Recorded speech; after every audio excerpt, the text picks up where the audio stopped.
మాసాలు ఉన్నప్పటికీ మాసాలన్నిటిలోకెల్లా అత్యంత పవిత్రమైనది లక్ష్మీదేవి మరియు పరమశివుడి యొక్క అనుగ్రహం లభించే మాసం శ్రావణ మాసం.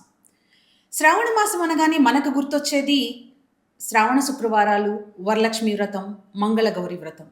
కానీ ఈ శ్రావణ మాసంలో ప్రతిరోజుకి ఒక ప్రత్యేకత ఉంది. అలాగే శ్రావణ సోమవారాలకు ఉన్నటువంటి విశిష్టత ఏమిటి అంటే, హరిహరుల మాసంగా చెప్పుకునేటువంటి ఈ మాసంలో శ్రావణ సోమవారాల యొక్క విశిష్టత ఏమిటి, అలాగే ఈ మాసంలో చేయవలసినటువంటి పూజలు, వ్రతాలు, వాటి యొక్క ప్రత్యేకతలు ఏమిటో ఈరోజు ఈ పాడ్కాస్ట్లో ఈ విషయాలన్నీ శాస్త్రోక్తంగా మనకు తెలియజేయడానికి మనతో పాటు ఉన్నారు ప్రముఖ ఆధ్యాత్మికవేత్త, జ్యోతిష్య నిపుణులు శ్రీనాథ్ స్వామి గారు. నమస్తే శ్రీనాథ్ స్వామి. నమస్కారం అమ్మా. మరి ఈ శ్రావణ మాసం రానే వచ్చేసింది. మరి ఈ శ్రావణ మాసం అసలు ఏ రోజు మొదలై ఏ రోజు ముగుస్తుంది, అలాగే ఈ శ్రావణ మాసంలో వచ్చేటువంటి ముఖ్యమైన పండుగలు ఏమిటి, వాటి తేదీలేమి? వాగర్త సంప్రక్తో వాగర్త ప్రతిపత్తయ జగతపితరో వందే పార్వతీ పరమేశ్వరం. శ్రావణ మాసం మనకు అన్ని మాసాలలో ఒక్కొక్క మాసానికి ఒక్కొక్క ప్రత్యేకత ఉంటుంది. అందులో శ్రావణ మాసము శివుడికి ప్రత్యేకంగా చెప్పబడుతుంది. అందులో మనకు ఈ శ్రావణ మాసం అనేది మనకు దక్షిణాయన పుణ్యకాలం, ఉత్తరాయణ పుణ్యకాలం. ఉత్తరాయణ పుణ్యకాలంలో మనకు పండుగలు, పర్వదినాలు తక్కువగా ఉంటాయి.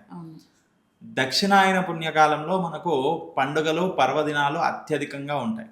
అందులో మనకు మొట్టమొదట వచ్చేటటువంటి తొలి ఏకాదశి, గురు పౌర్ణిమ, శ్రావణ మాసము, చాతుర్మాస్యము, వాటితో పాటు గణపతి నవరాత్రులు, ఆషాఢ మాసంలో బోనాలు, తర్వాత మనకు వచ్చేటటువంటివి ప్రత్యేకంగా దుర్గా శరన్నవరాత్రులు, కార్తీక మాసము, ఇవన్నీ కూడా మనకు ఈ యొక్క దక్షిణాయనంలోనే మనకు వస్తాయి. ఇవన్నీ కూడా పండుగలు ఉన్నాయి, అందులో పర్వదినాలు కూడా ఉన్నాయి. అందులో మనకు శ్రావణ మాసం కూడా ప్రత్యేకంగా చెప్పుకుంటాం.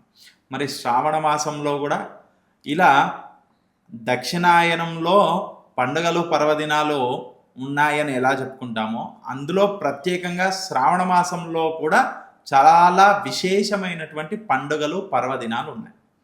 మనకు శ్రావణ మాసం అనగానే మనం ఏమనుకుంటాం, శివుడికి ప్రత్యేకమైనది. శివుడికి ప్రత్యేకమైనది కాబట్టి 4 సోమవారాలు వస్తున్నాయి మనకు. మొట్టమొదట మనకు శ్రావణ మాసం ఏమో ప్రారంభం అవుతుంది 13వ తేదీ నుంచి ప్రారంభమై, ఆగస్టు 13వ తేదీ నుంచి ప్రారంభమై సెప్టెంబర్ 11వ తేదీ వరకు మనకి ఈ శ్రావణ మాసం అంతా ఉంటుంది. అందులో మనకు సోమవారాలు ప్రత్యేకం. సోమవారాలు 4 సోమవారాలు వస్తున్నాయి. ఒకటి 17వ తేదీ, ఒకటి 24వ తేదీ, తర్వాత 31వ తేదీ, 7వ తేదీ. ఈ 4 కూడా సోమవారాలు వస్తున్నాయి. మరి సోమవారాలు ఆ శివుడికి ప్రత్యేకమైనటువంటివి అని చెప్పడమే కాకుండా, అందులో కూడా ఇంకా విశేషంగా ఒక్కొక్క సోమవారము ఒక్కొక్క ప్రత్యేకత కలిగినటువంటి సోమవారాలు వచ్చాయి సార్. వాటితో పాటు మనము శివుడికి చేసిన తర్వాత ఆయన భార్య అయినటువంటి గౌరీమాత, మంగళ గౌరీమాత, మంగళ గౌరీ వ్రతాలు కూడా ఈ శ్రావణ మాసంలో చేస్తారు. మరి అటువంటి మంగళ గౌరీ వ్రతాలు చేసుకునే వాళ్ళు, వరలక్ష్మి వ్రతమేమో ఒకే రోజు చేసుకునేటటువంటి వారైతే, మంగళ గౌరీ వ్రతము ఆ శ్రావణ మాసంలో ఎన్ని మంగళవారాలు వస్తాయో అన్ని మంగళవారాలు కూడా చేస్తారు. వాటితో పాటు ఒకే వారము చేసుకునే వారు కూడా ఉంటారు. కాబట్టి అందులో ప్రత్యేకంగా మనకు 18వ తేదీ, 25వ తేదీ, 1వ తేదీ, సెప్టెంబర్ 1వ తేదీ, తర్వాత 8వ తేదీ, ఇవన్నీ కూడా మంగళ గౌరీ వ్రతానికి మంగళవారాలు ప్రత్యేకంగా చెప్పడం జరిగింది. దాని తర్వాత మనకు వరలక్ష్మి వ్రతం ప్రత్యేకంగా శ్రావణ మాసం అనగానే వరలక్ష్మి వ్రతము ఎప్పుడు వస్తుందా అని అందరూ ఎదురు చూస్తూ ఉంటారు. అటువంటి వరలక్ష్మి వ్రతం కూడా ఈసారి 21వ తేదీ శుక్రవారం, అంటే 2వ శుక్రవారం అవుతుంది. 21వ తేదీ శుక్రవారం రోజు వరలక్ష్మి వ్రతాలు చేసుకోవచ్చు. తర్వాత మనకు ఇదే శ్రావణ మాసంలో ప్రత్యేకంగా నాగుల చవితి, నాగుల పంచమి కూడా చేసుకుంటాం. ఆ నాగుల పంచమి వచ్చేసి, చవితి వచ్చేసి 16, పంచమి వచ్చేసి 17, ఈ 2 రోజులు కూడా చేసుకోవచ్చు. తర్వాత మనకు ఆ రాఖీ పూర్ణిమ వచ్చేసి మనకు 28వ తేదీ పడుతుంది. 28వ తేదీ రక్షాబంధనము, రాఖీ పూర్ణిమను జరుపుకోవచ్చు. వాటితో పాటు 31వ తేదీ సంకటహర చవితి మనకు 31వ తేదీ వస్తుంది. దాని తర్వాత గోకులాష్టమి, ఆ యొక్క శ్రీ మహావిష్ణువుని స్వరూపమైనటువంటి కృష్ణుని యొక్క గోకులాష్టమిని చాలా ప్రత్యేకంగా నిర్వహించుకుంటారు కాబట్టి ఆ గోకులాష్టమి సెప్టెంబర్ 4వ తేదీన వస్తుంది.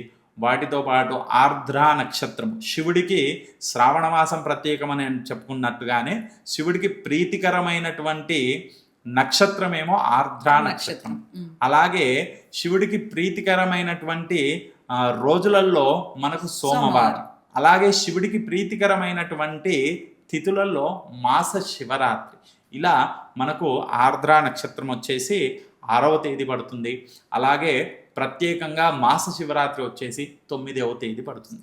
ఇవన్నీ కూడా ఆ శివుడికి, అలాగే గౌరీమాతకు, శ్రీ మహావిష్ణువునికి, లక్ష్మీదేవికి, వీరందరికీ కూడా ప్రీతికరమైన మాసంగా ఈ యొక్క శ్రవణ నక్షత్రంలో వచ్చేటటువంటి ఈ శ్రావణ మాసం అని చెప్పుకోవచ్చమ్మా. ఈ శ్రావణ మాసంలో ప్రతి ఒక్కరూ కూడా ఈ దినాలన్నింటినీ, ప్రతి ఒక్క తేదీని గుర్తుపెట్టుకొని అందులో ఆ ప్రత్యేకమైనటువంటి రోజున ఆ భగవంతుడిని ఆరాధించి ఆ స్వామి అమ్మవార్ల కృపకు పాత్రలు కావాలని తెలియజేస్తున్నాం. మరి ఈ వీడియో కనుక మీకు నచ్చినట్లయితే లైక్ చేయండి, మీ ఫ్యామిలీ మెంబర్స్తో షేర్ చేసుకోండి. మరి ఇలాంటి మరిన్ని ఆధ్యాత్మిక విశేషాల కోసం మా ఛానల్ని సబ్స్క్రైబ్ చేసుకోండి.